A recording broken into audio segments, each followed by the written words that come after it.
includes gathering info, testing a hypothesis, analyzing data, and drawing conclusions. Scientific method. It's a way scientists use step-by-step procedures to discover and understand how things work. Imagine trying to figure out why your coffee machine isn't working in the morning. This process is much like the scientific method.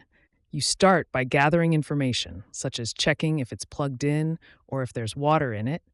Then you form a hypothesis, like maybe the filter is clogged, test it by cleaning the filter, analyze the result by seeing if it works afterward, and draw a conclusion based on whether your coffee finally brews. Just as you systematically troubleshoot your coffee machine by observing, hypothesizing, experimenting, and concluding, scientists use a similar structured approach to investigate and solve scientific problems.